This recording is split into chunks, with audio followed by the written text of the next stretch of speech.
성도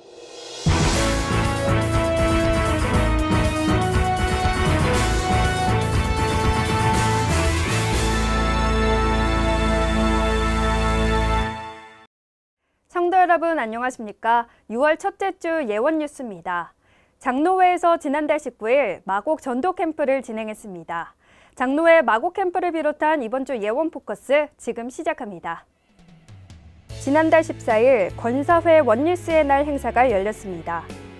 용인 한택식물원에서 열린 이날 행사를 통해 권사회는 원뉴스를 이뤄 교제하고 포럼하며 즐거운 시간을 보냈습니다. 마곡 지역 전도를 위해 교회가 총력을 기울이고 있는 가운데 장로회에서는 지난달 19일 마곡 전도 캠프를 진행했습니다. 지역 주민과 직장인들에게 준비해간 전도 자료를 나눠주며 복음을 전한 장로회는 앞으로도 마곡 지역에서 캠프를 지속해 10만 성도의 언약 성취를 위한 초석을 다진다는 계획입니다. 4대 교구 원리스 체육대회가 지난달 22일 수원 호매실 고등학교에서 열렸습니다. 더불어 마음을 같이하여라는 주제로 진행된 이번 체육대회엔 200여 명의 성도와 랩넌트들이 참가해 원리스의 축복을 함께 누렸습니다. 지난달 22일 임마누엘 찬양대 원리스 봄 야유회가 진행됐습니다. 부천 자연생태공원에서 열린 행사에서 임마누엘 찬양대는 자연 속에서의 말씀과 포럼을 통해 풍성한 은혜를 체험했습니다. 다민족국 원리스 체육대회가 지난달 22일 김포시에 위치한 펜션에서 열렸습니다. 이번 체육대회에는 영어, 중국어, 러시아어, 일본어, 스페인어, 인도네시아어 등 각 예배부 사역자를 비롯해 다민족 초청자 등이 참석했습니다. 다민족국은 이번 체육대회를 계기로 국내 거주 다민족에 대한 복음 전파에 더욱 가속도를 붙인다는 계획입니다. 지난 27일 주일은 와서 보라라는 주제 아래 랩넌트 초청주일로 진행하여 약 600명의 랩넌트 새가족이 교회로 초청되어 생명의 복음을 듣는 귀한 응답의 시간이 되었습니다. 이날 담임 목사님께서는 인생 최고의 행복을 제목으로 말씀을 선포하셨습니다. 기관별로는 유아박람회, 물총놀이 대회, 부모 특강과 부부 클리닉, 종이드론 날리기 대회, 에코백과 디퓨저 만들기, 대학 입시 컨설팅 및 다양한 체험 활동이 마련되어 초청된 새가족만이 아니라 랩넌트들까지 복음 문화 속에서 즐거운 시간을 보냈습니다. 랩넌트 신학연구원 특강과 청년위원회 초청 예배 설교 등 이번 주 담임 목사님 동정을 전해드립니다. 청년위원회 담임 목사 초청 예배가 지난달 20일 랩넌트 문화센터 갈릴리홀에서 열렸습니다. 이날 정은주 담임 목사님은 하나님의 불꽃이라는 제목의 말씀을 통해 청년의 시기에 체험해야 할 언약의 중요성을 전달했습니다. 목사님은 지난달 24일 덕평 랩넌트 신학연구원에서 특강을 진행했습니다. 생명운동의 기폭제라는 제목의 강의 후 목사님은 본교회 소속 재학생들을 만나 격려의 말씀을 전했습니다.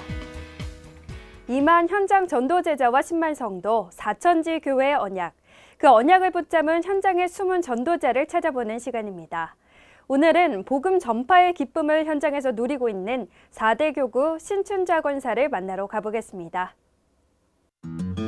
오늘 우리가 만나볼 숨은 전도자는 신춘자 권사입니다.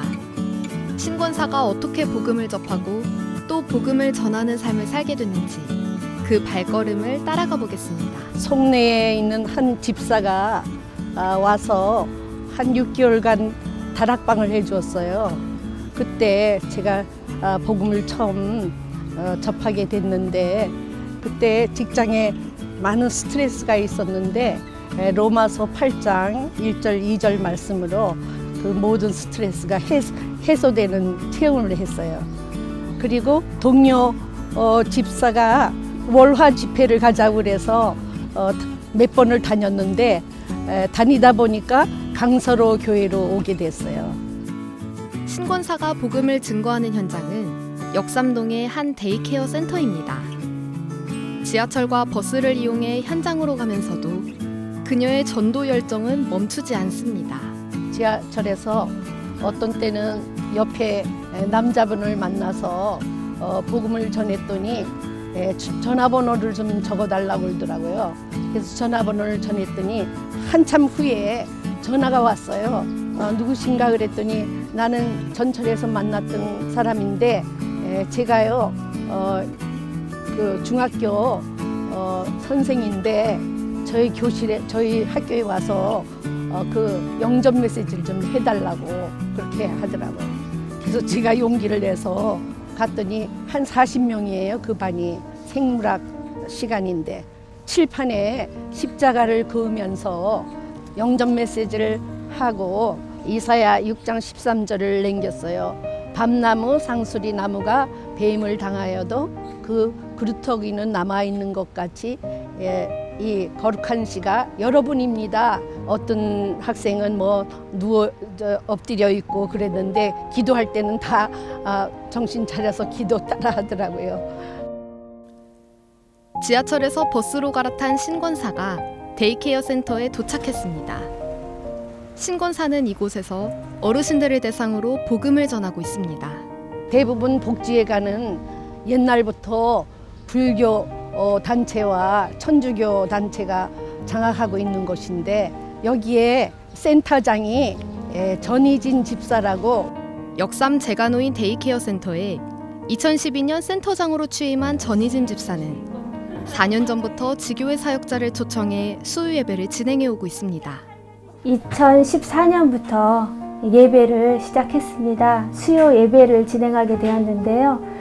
저희 신춘자 권사님께서 2년 반 전부터 오셔서 수요일 오후 3시만 되면 2층, 3층 어르신들이 다 한 곳에 모이셔가지고요. 처음에는 7, 8분 들으시던 예배가 지금은 근 20여 명이 될 정도로 목사님이 강단 말씀을 가서 그냥 들은 대로 은혜 받은 거 전하라 하셨기 때문에 제가 옛날 얘기식으로 그렇게 말씀을 전하는데 주일 예배 후에 집에 가면은 2박 3일 동안 말씀 적은 걸 정리하고 목사님 영상 메시지를 계속 들으면서 연구하고 연습을 해서 수요일 날에 갑니다.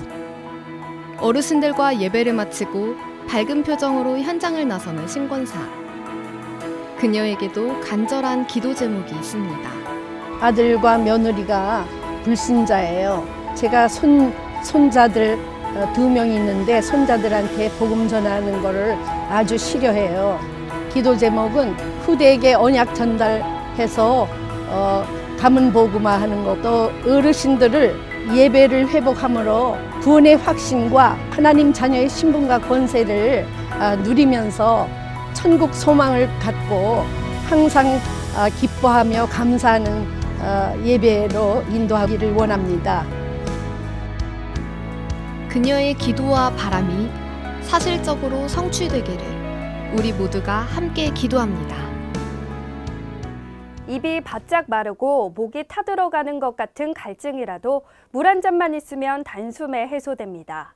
하지만 영혼의 갈증은 무엇으로 해소시킬 수 있을까요?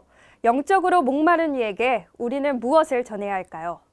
내가 주는 물을 마시는 자는 영원히 목마르지 아니하리니 내가 주는 물은 그 속에서 영생하도록 솟아나는 샘물이 되리라.